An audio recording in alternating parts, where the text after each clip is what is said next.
नमस्कार दोस्तों, एक बार फिर स्वागत करते हैं आपका हमारे चैनल में, जहां हम आपके लिए हर दिन लेकर आते हैं देश और दुनिया की 25 सबसे बड़ी खबरें। और दोस्तों, आज देश से बहुत बड़ी खबरें निकल कर आ रही है जो आपके लिए जानना बेहद जरूरी है। तो इस वीडियो को शुरू से लेकर आखिर तक जरूर देखिएगा। तो आइए अब बिना देरी शुरू करते हैं आज की खबरों का सिलसिला और जानते हैं देश की 25 बड़ी खबरें सिर्फ 10 मिनट में। देश में पिछले 24 घंटों में मिले कोरोना के 2,40,842 से अधिक नए मरीज और वही 3,741 मरीजों की मौत। चक्रवाती तूफान यास का खतरा, पीएम मोदी ने की बैठक, लोगों को समय से सुरक्षित स्थानों पर पहुंचाने को कहा। जी हां, चक्रवाती तूफान यास जो बंगाल की खाड़ी में बन रहा है, उसके 26 मई को ओडिशा और पश्चिम बंगाल के तटों के कुछ हिस्सों से टकराने की संभावना है। बता दें कि प्रधानमंत्री नरेंद्र मोदी ने चक्रवात यास से निपटने के लिए रविवार को एक उच्च स्तरीय बैठक में राज्यों एवं केंद्र सरकार की एजेंसियों की तैयारियों की समीक्षा की और समुद्री गतिविधियों में शामिल लोगों को समय से सुरक्षित स्थानों पर पहुंचाने को कहा। दिल्ली में फिर बड़ा लॉकडाउन 31 मई तक रहेगा जारी, केजरीवाल बोले युद्ध अभी बाकी है। बता दें कि देश की राजधानी दिल्ली में कोरोना के नए मामले और संक्रमण दर कम हुई है। वहीं घटती संक्रमण दर के बीच लॉकडाउन बढ़ाने या खत्म करने के संशय अब समाप्त हो गया है।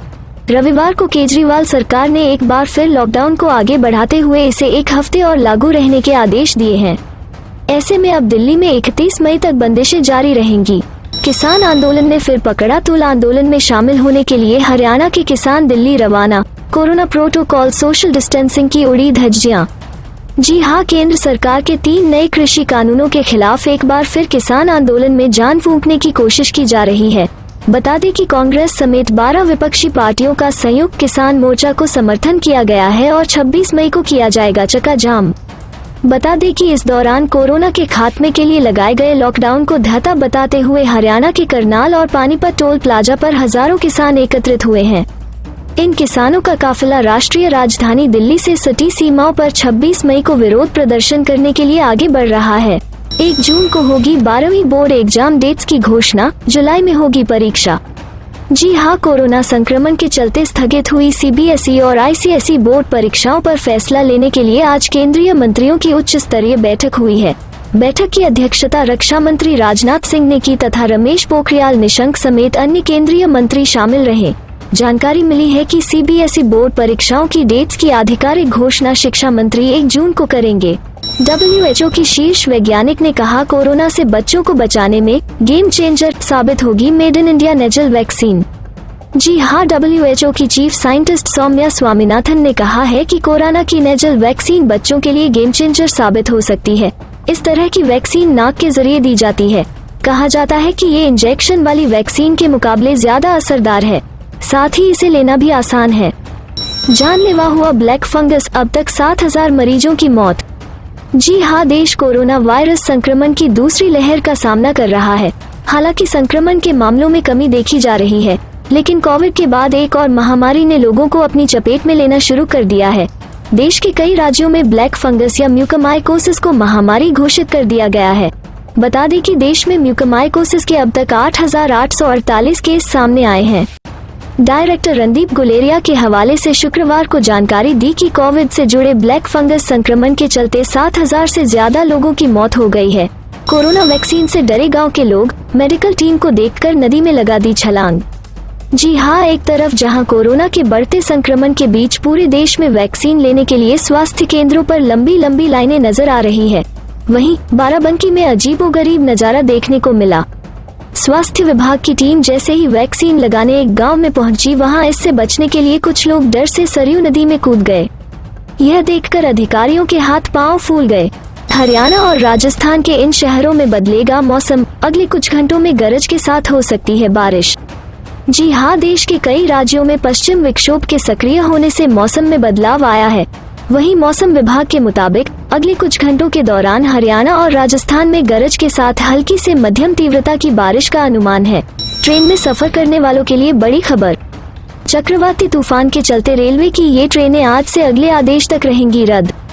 जी हां, भारतीय रेलवे के अनुसार आज यानी 23 मई से अगले आदेश तक पूर्व मध्य रेल के विभिन्न स्टेशनों से चलने वाली 5 जोड़ी एक्सप्रेस ट्रेनें एवं 6 जोड़ी पैसेंजर स्पेशल ट्रेनों का परिचालन रद्द कर दिया गया है। मनीष सिसोदिया की केंद्र से मांग, तीसरी लहर से पहले 12वीं के बच्चों को लगे वैक्सीन। इसके बाद कराएंगे परीक्षाएं। जी हां, दिल्ली के डिप्टी सीएम मनीष सिसोदिया ने रविवार को केंद्र सरकार के साथ हुई मीटिंग में कक्षा 12वीं में पढ़ाई कर रहे बच्चों को वैक्सीन लगवाने की मांग रखी। उन्होंने कहा कि अगर कोरोना की तीसरी लहर आएगी तो बच्चों को नुकसान पहुंचाएगी, ऐसा कहा जा रहा है। इसलिए दिल्ली सरकार किसी भी तरह की परीक्षा कराए जाने के पक्ष में नहीं है। पहले बच्चों को वैक्सीन की डोज लग जाए, उसके बाद परीक्षा लेना सुरक्षित होगा। दिल्ली से गुजरात जा रही कार से इतने करोड़ रुपए बरामद। नोट गिनने के लिए मंगानी पड़ी मशीन, नोट गिनते गिनते सुबह से शाम हो गई। जी हां, पुलिस ने राजस्थान के डूंगरपुर में एक कार से 4 करोड़ से अधिक रुपए बरामद किए हैं। कार को राष्ट्रीय राजमार्ग 8 पर डूंगरपुर जिले के बिछीवाड़ा थाना पुलिस ने रोका और उससे 4 करोड़ 50 लाख रुपए जब्त किए। इतनी भारी भरकम राशि को लेकर पुलिस भी हैरान है और मामले की जांच कर रही है। कार से बरामद 4 करोड़ 50 लाख के नोट को गिनने के लिए थाने में बैंकों से मशीन मंगानी पड़ी। इतनी ज्यादा संख्या में नोट गिनते गिनते सुबह से शाम हो गई। ओलंपियन सुशील कुमार अपने साथी के साथ गिरफ्तार, जाने हत्याकांड की असली वजह। जी हां, बता दें कि पुलिस सूत्रों के मुताबिक दिल्ली में एक फ्लैट जो सुशील कुमार की पत्नी के नाम पर था, उसमें सागर धनखड़ किराए पर रहता था और कई बदमाश शेल्टर लेते थे। यही नहीं, फ्लैट पर दिल्ली पुलिस का वांटेड संदीप काला भी आता था। इसके बाद सुशील कुमार ने वो फ्लैट खाली करने को कहा, जिस पर विवाद हुआ था। फिर सुशील कुमार ने गैंगस्टर काला जखेड़ी के विरोधी गैंग के गुर्गों के साथ मिलकर सागर की छत्रसाल स्टेडियम में पिटाई की, जिसमें उसकी मौत हो गई। कोरोना रोगियों के लिए वैक्सीन की खुराक बचा रहा है भारत। जी हां, कोरोना महामारी से बचाव के लिए वैक्सीनेशन में आ रही कमी को लेकर सख्त रुख अपनाया जा रहा है। वर्तमान में देश भर में कोरोना वैक्सीन को स्टोरेज करने की कोशिश की जा रही है। एक सरकारी पैनल के प्रमुख ने कहा, सबसे कमजोर लोगों को कवर करने से पहले वैक्सीन ड्राइव को सभी लोगों के लिए शुरू नहीं किया जाना चाहिए था। डॉक्टर हर्षवर्धन का बाबा रामदेव को पत्र, कहा आपके बयान ने कोरोना योद्धाओं का अपमान किया।